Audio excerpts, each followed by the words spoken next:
اللهم رب شهر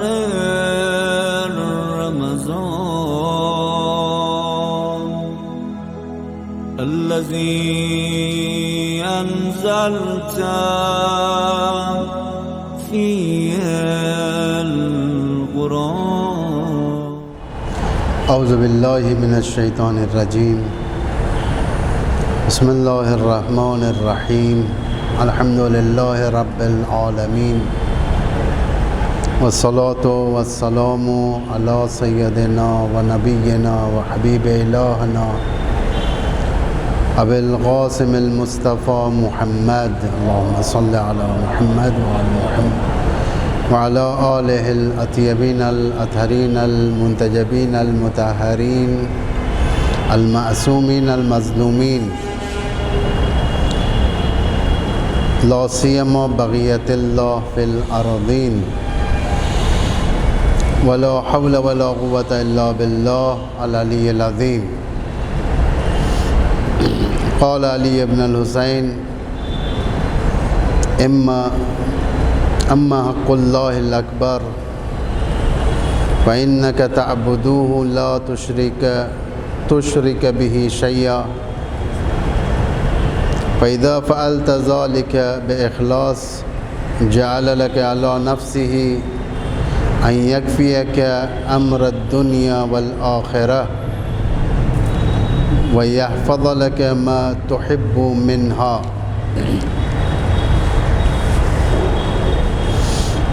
رسالہ حقوق میں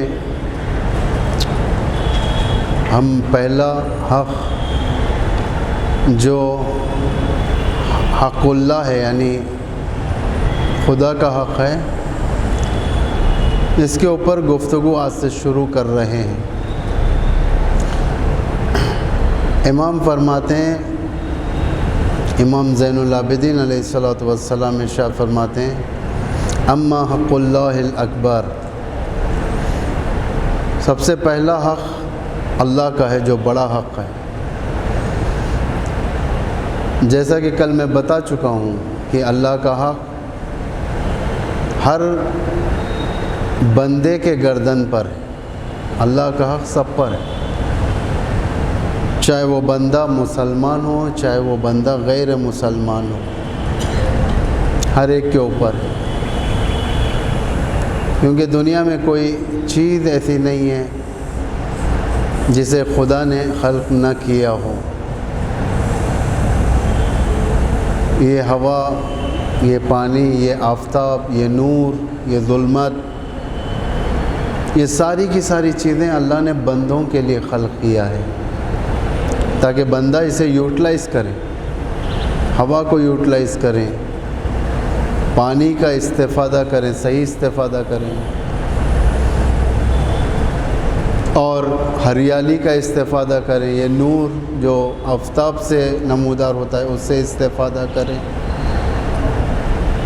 بہت ساری نعمتیں ہیں. اگر قرآن کی آیتوں کی طرف آپ جائیں گے تو بہت ساری آیتیں ومن آیاتہ سے شروع ہوتے ہیں کہ اس کی نشانیوں میں سے زمین و آسمان نشانیاں ہیں، سورج نشانی ہیں، بہت ساری.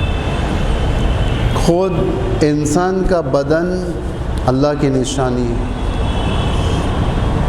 یہ دیکھنے والی آنکھیں، یہ سننے والے کان، یہ گویا زبان، یہ ساری کی ساری اللہ کی نشانیاں ہیں. اسی لیے اللہ کا حق بڑا ہے، ہر حق سے اوپر ہے اللہ کا حق. امام نے اس کو حق اللہ الاکبر کہا، یعنی بڑا. فإنک تعبدوہ لا تشرک بہ شیئا، اس کا حق کیسے ادا کریں اللہ کا؟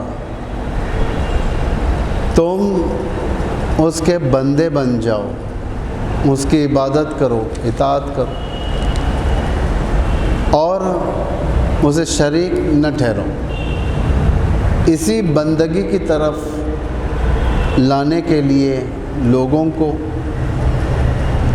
یعنی سارے ناس کو، بنی آدم کو اللہ نے 1 لاکھ سے زیادہ انبیاء بھیجا، 1,24,000 انبیاء، جو صرف اور صرف 2 عظیم الہی برنامے لے کر آئے۔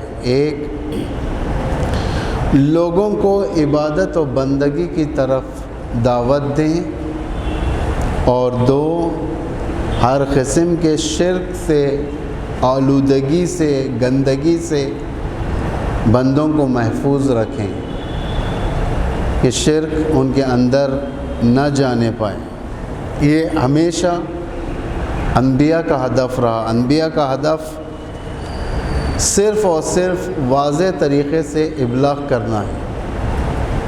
کوئی نبی جبر نہیں کرے گا، اپنی امت کو دعوت دے گا 1 بار 2 بار 3 بار 100 بار، جیسے حضرت نوح نے دعوت دی، حضرت موسیٰ نے دعوت دی۔ قرآن نے واضح طریقے سے ان کی زندگیوں کو بیان کیا ہے، ان کی امتوں کے بارے میں بیان کیا ہے کہ کتنا یہ انبیاء نے سٹرگل کیا ہے، کتنا یہ انبیاء نے دن رات ایک کر دیا ہے۔ جیسا اب اگر سورہ نوح میں حضرت نوح کے بارے میں، پروگرامنگ کے بارے میں اگر آپ دیکھیں گے، ابتداء سورہ نوح میں یہ خدایا میں نے انہیں دن رات دعوت دیا ہے۔ ایسا نہیں کہ کوئی خاص وقت، دن رات 24/7۔ یہ انبیاء کی زندگی رہی ہے۔ انبیاء ہاتھ پہ ہاتھ رکھ کر نہیں بیٹھ سکتے، ہم جیسے نہیں ہیں انبیاء۔ انبیاء اپنے فرائض سے بخوبی واقف ہیں، انبیاء اپنی ریسپانسبلٹیز کو سمجھتے ہیں، انبیاء اپنے حالات کو، اپنے پرسنل حالات کو قوم کے خاطر قربان کر دیتے، امت کے خاطر قربان کر دیتے، جس کے بارے میں سورہ نحل میں پروردگار 36ویں آیت میں ارشاد فرما رہا ہے، وَلَقَدْ بَعَثْنَا فِي كُلِّ أُمَّةٍ رَسُولًا، اور ہم نے ہر امت میں ایک رسول بھیجا ہے۔ یعنی کسی کے اوپر ایکسکیوز باقی نہیں ہے۔ کوئی پروردگار کی بارگاہ میں یہ نہیں کہے گا پروردگار میں تو بالکل ریموٹ علاقے سے ہوں، میرے پاس اس طریقے کی کوئی چیز آئی نہیں، میں تجھے بھی نہیں پہچانتا، تیرے انبیاء کو بھی نہیں پہچانتا۔ یہ بہت کم ہے۔ لیکن خدا نے نبیوں کو بھیجا ہر امت میں۔ ایک ایک وقت پر کئی نبی اپنے فرائض انجام دیا کرتے تھے۔ ایک ایک وقت پر شامات میں ایک نبی ہوتے تھے، فلسطین میں ایک نبی ہوتے تھے، مصر میں ایک نبی ہوتے تھے۔ ایک ہی وقت میں موسیٰ بھی تھے، حضرت شعیب بھی تھے، حضرت لوط تھے، ایک ہی وقت میں اسحاق و اسماعیل تھے۔ اس طریقے سے کئی ایک ساتھ انبیاء اپنے فرائض انجام دیتے تھے، اور کئی بار انبیاء کا میسیکر بھی ہوا ایک ساتھ،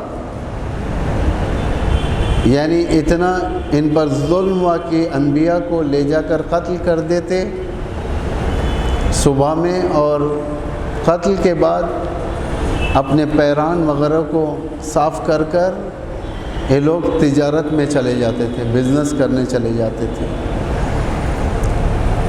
تو اس وقت یہ معلوم ہے کہ انبیاء بہت آئے۔ وَلَقَدْ بَعَثْنَا فِي كُلِّ أُمَّةٍ رَسُولًا، ہم نے ہر امت کے اندر رسول بھیجا، نمائندہ بھیجا۔ اس کا کام کیا تھا؟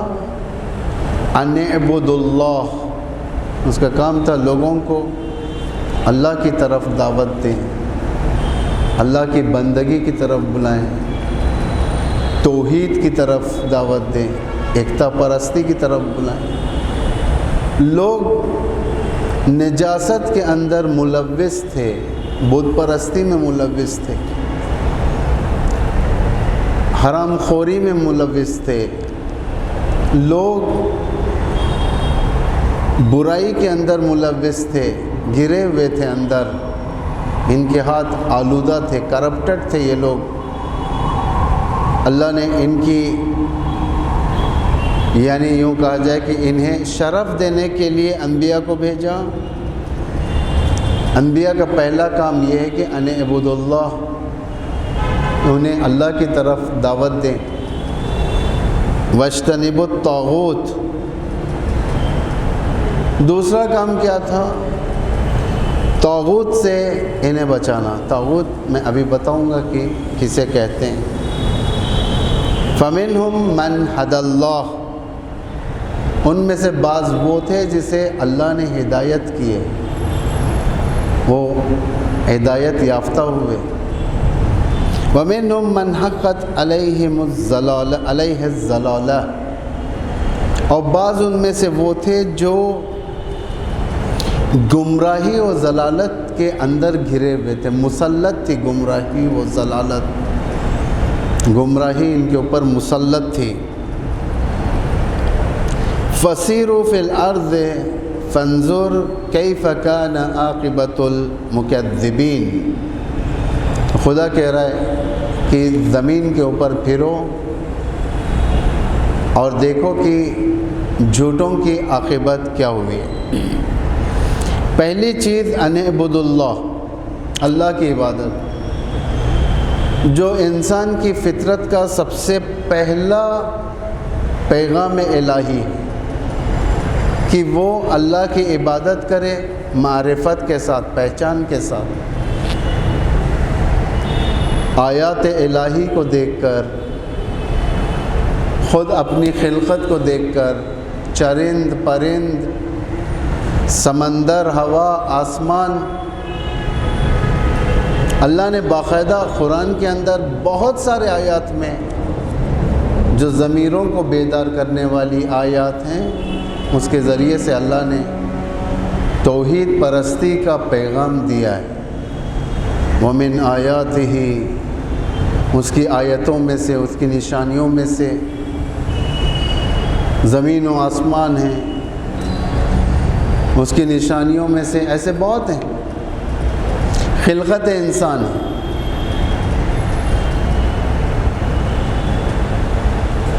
اللہ کہہ رہا ہے کہ تم اونٹ کی طرف کیوں نہیں دیکھتے، خلقت آسمان کی رفعت کی طرف کیوں نہیں دیکھتے، زمین جسے اللہ نے بچھا اس کی طرف کیوں نہیں دیکھتے۔ اس کے ذریعے سے توحید دل میں پیدا ہوتی ہے۔ انسان اگر اندھا رہ جائے گا تو یقیناً طاغوت کا شکار ہو جائے گا۔ اگر انسان لاابالی رہے گا، طاغوت جیسا ایک خطرناک جانور، شے اسے اپنا شکار بنا لے گی۔ انبیاء کے پاس دو ہدف، ایک توحید کی طرف، دوسرا مبارزہ کرنا، سٹرگل کرنا، طاغوت سے بچانا، طاغوت سے جنگ کرنا۔ سارے انبیاء اپنے لیے جہاد سمجھتے تھے۔ یہ طاغوت ہے کیا چیز؟ جو قرآن میں مختلف مقامات پر یہ لفظ اللہ نے استعمال کیا ہے، خود آیت الکرسی میں فَمَن يَكْفُرْ بِالطَّاغُوتِ وَيُؤْمِن بِاللَّهِ، جس نے بھی طاغوت کا انکار کیا اور اللہ پر ایمان لایا۔ اور اس آیت میں بھی ان اعبدوا اللہ واجتنبوا الطاغوت، کہ اللہ کی عبادت کرو اور طاغوت سے بچتے رہو۔ یہ طاغوت ہے کیا چیز؟ طاغوت خود شیطان طاغوت ہے، خود بت طاغوت ہے، حاکم جبار، ٹائرنٹ جسے کہا جائے، وہ طاغوت ہے۔ وہ ستمگر، ستم کرنے والا طاغوت ہے۔ مستکبر، تکبر کرنے والا طاغوت ہے۔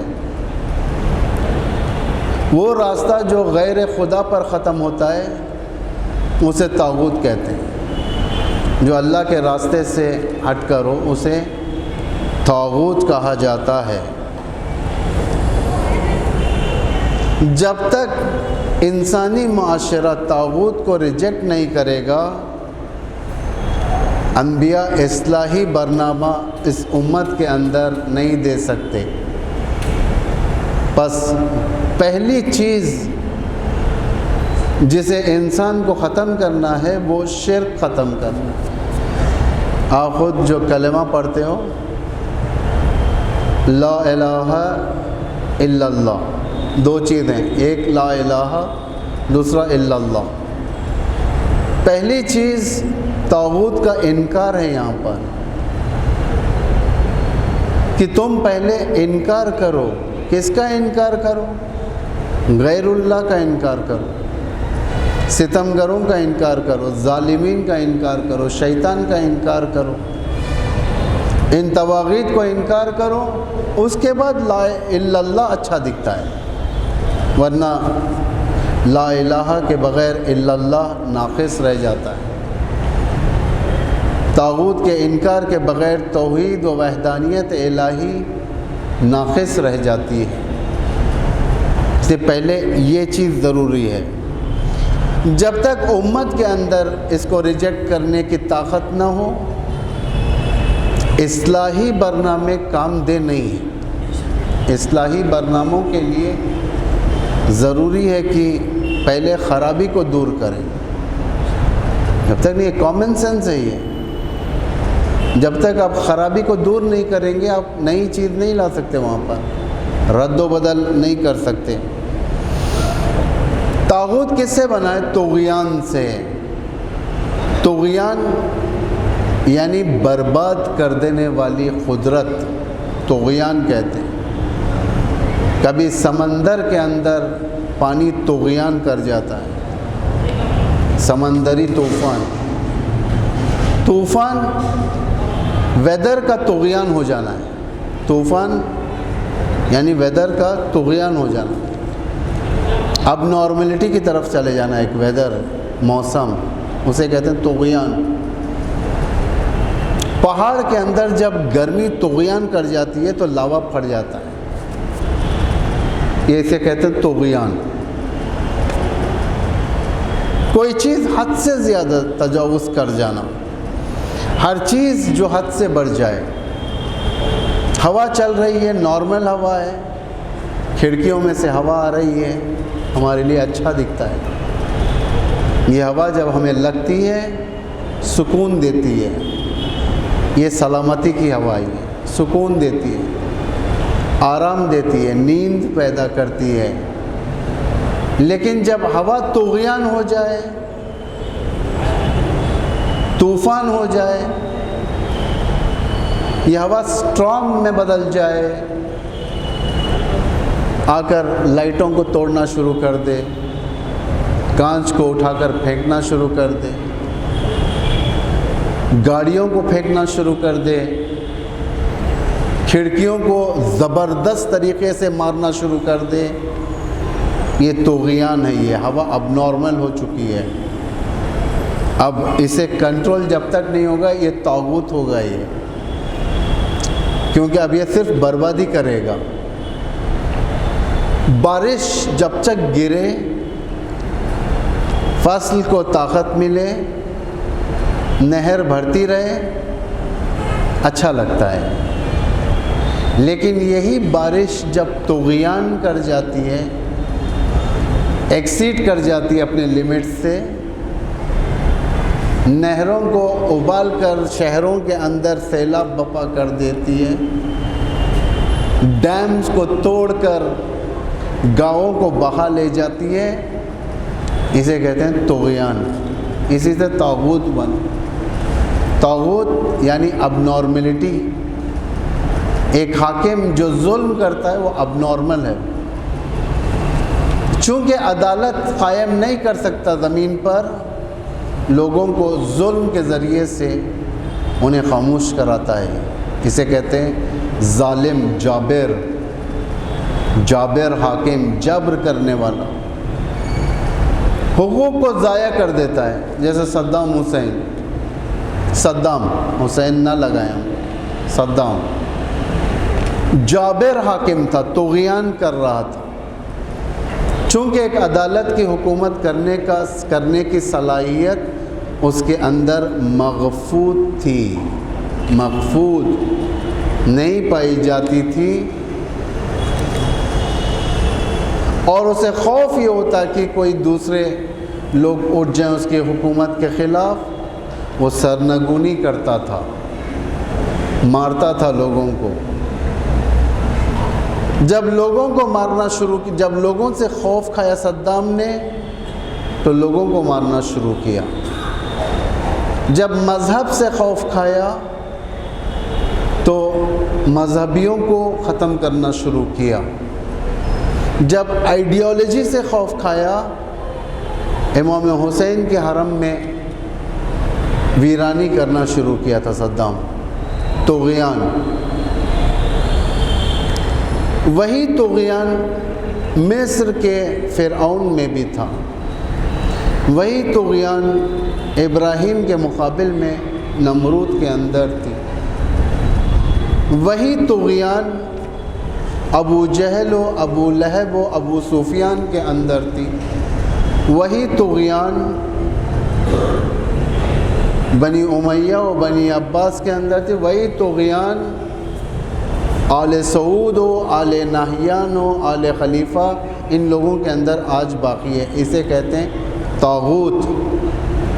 طاغوت یعنی اللہ کے راستے سے لوگوں کو ہٹا کر اپنی عبودیت کی طرف لگانا، اسے کہتے ہیں طاغوت، یعنی اللہ کے راستے سے بالکل انہیں ڈائیورٹ کر دینا۔ اللہ کے تم سلیو نہیں ہو، اللہ کے تم عبد نہیں ہو، اللہ کے تم غلام نہیں ہو، پھر کس کے غلام ہو؟ ہمارے غلام ہو۔ اگر تمہیں پیسہ چاہیے تو ہمارے پاس آ کر نوکری کرنی ہوگی، اگر تمہاری زندگی اچھی چاہیے تو ہمیں قبول کرنا ہوگا۔ امریکہ کا نعرہ یہی ہے آج، اگر تم ہمارے مخالف میں رہو گے ہم تمہیں نابود کر دیں گے، ہم تمہیں برباد کر دیں گے۔ طاغوت اسی کو کہتے ہیں، اللہ سے دور کرنے والا۔ پہلا طاغوت شیطان ہے جو اللہ سے دور کرتا ہے، جس نے قسم کھائی ہے، کیا قسم کھائی ہے؟ فبعزتی، کیا میں تیری عزت کی قسم کھا کر کہتا ہوں، شیطان کہتا ہے اللہ سے، تیری عزت کی قسم، کیا کروں گا؟ تیرے سارے بندوں کو گمراہ کر دوں گا۔ یہ شیطان کا ہدف، پہلا طاغوت ہے یہ، جس نے پریکٹیکل انجام بھی کیا، کس کے خلاف؟ حضرت آدم علیہ السلام کے خلاف پریکٹیکل انجام کیا، ستم کیا، اس نے راستے سے ہٹایا، خدائی راستے سے ہٹایا، اللہ کے نبی کو ہٹایا اس کو۔ اتنا بڑا ایکسپیرینس دشمن، جبار، اتنا بڑا ایکسپیرینس ظالم۔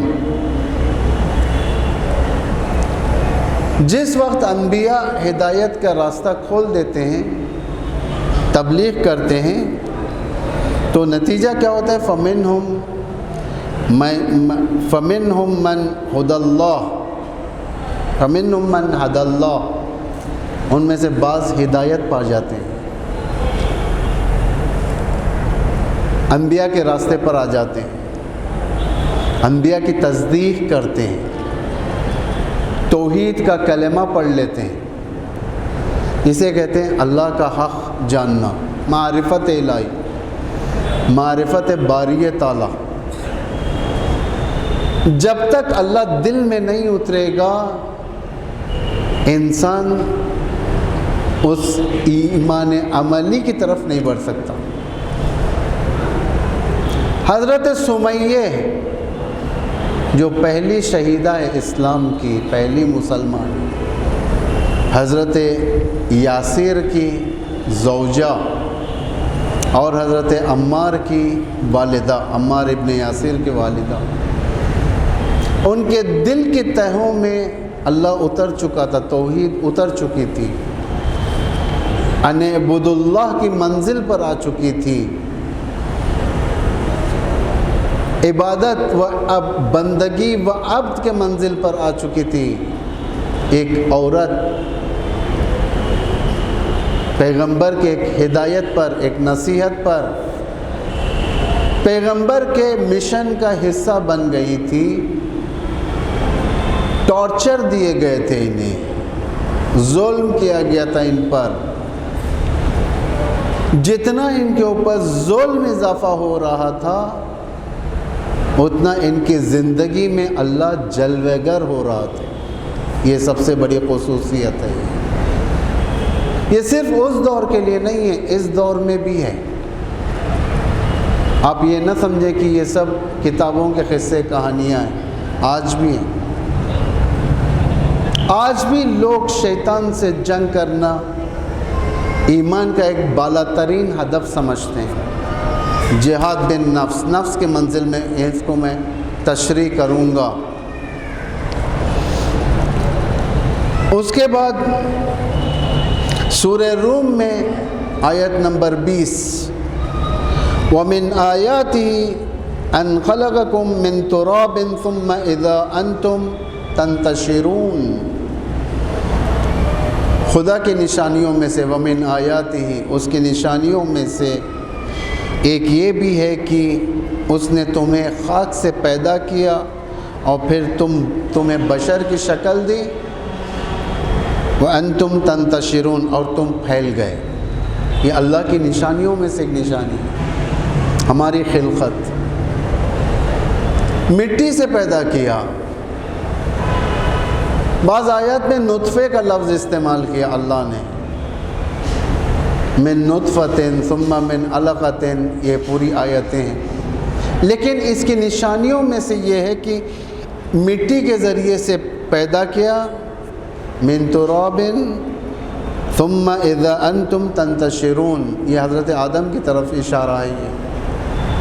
اس کے بعد تم پھیل گئے، روح پھونک دی اللہ نے، پھیل گئے۔ یہ آیات الہی میں سے ہی ہے۔ بعض چیزیں جس کے اوپر سجدہ واجب ہے قرآن میں، وہ بھی اللہ کے عظیم آیتیں ہیں، جو خدا نے اشارہ کیا اس چیز کی طرف، ایک عظیم آیتیں، ایک عظیم مقصد کی طرف جو پروردگار نے انسان کو بتایا۔ خدا کی شناخت مصائب کے ذریعے سے ہوتی ہے، غم کے ذریعے سے ہوتی ہے۔ امام علی علیہ السلام نہج البلاغہ میں ارشاد فرماتے ہیں، میں نے خدا کو کیسے پہچانا؟ امام سے پوچھا گیا، امام فرماتے ہیں کہ عزموں کے ٹوٹ جانے سے، ارادوں کے بکھر جانے سے، غم کے آ جانے سے میں خدا کو پہچانا ہوں، یعنی پہچانتا ہے، بےتاب ہو جاتا ہے انسان۔ ایک کنفیوزڈ آدمی تھا،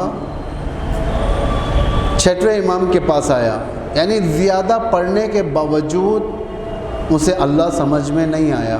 چھٹویں امام کی خدمت میں آیا، آ کر کہنے لگا میں بہت کنفیوزڈ ہوں، مجھے اللہ سمجھ میں نہیں آتا، کیسے سمجھائیں؟ یہاں پر رک کر بتا دوں، کیا ہمیں بھی اللہ سمجھ میں آ گیا ہے؟ کیونکہ اگر اللہ سمجھ میں آ جائے تو ہمارے بدن میں راشیں پڑ جائیں، اگر اللہ سمجھ میں آ جائے ہمارے پیر تھر تھرانے لگیں۔ لو انزلنا هذا القرآن على جبل لرأيته خاشعا متصدعا من خشیۃ اللہ۔ یہ قرآن، یہ وحی الہی، اللہ کا کلام اگر پہاڑ پر نازل کر دیا جائے، اس کے خوف سے پہاڑ ریزہ ریزہ ہو جاتا ہے، یعنی اتنا مثلا ہمارے اندر اتنی صلاحیت نہیں ہے۔ یہ کنفیوز شخص امام کے پاس آیا، آ کر کہنے لگا کہ ابن رسول اللہ، مجھے اللہ سمجھ میں نہیں آ رہا، آپ تھوڑا سمجھائیں۔ امام نے فرمایا کیا تو نے کشتی کا سفر کیا ہے؟ اس نے کہا میں نے کیا ہے کشتی کا سفر، اور راستے میں تیری کشتی ٹوٹ گئی تھی؟ اس نے کہا کہ برا حادثہ تھا، کشتی ٹوٹ گئی تھی۔ تو کیسے تو نے اپنے آپ کو بچایا؟ اس نے کہا کہ ایک لکڑے کے سہارے پر آ گیا تھا. اس وقت تیری نگاہیں کہاں تھیں؟ میری نگاہیں سمندر کے چوطرف تھی، کہیں پر بھی خشکی نظر نہیں آ رہی تھی. اس وقت تیری ضمیر جس سے گفتگو کر رہی تھی وہ کون تھا؟ وہ سوچ میں پڑ گیا تھا. وہ امام نے فرمایا وہی خدا تھا جو تیرے نزدیک تھا. اقرب من حبل الورید. کتنا نزدیک ہے اللہ کہ تمہارے شہرک سے بھی قریب ہے. جو رگ جان کہا جاتا ہے اس سے بھی زیادہ قریب ہے. اقرب من حبل الورید. لیکن ہم دیکھ نہیں پاتے اس اللہ کو، ہم سمجھ نہیں پاتے. اور جو سمجھ گیا وہ نماز میں اگر اس کے پیروں سے تیر نکال دی جائے اسے معلوم تک نہیں ہوتا کہ میرے پیروں میں تیر لگ چکی ہے. یہ توحید، یہ پہلا حصہ. ابھی ہم آگے بڑھ رہے ہیں، بقیہ انشاءاللہ کل. والسلام علیکم ورحمۃ اللہ وبرکاتہ.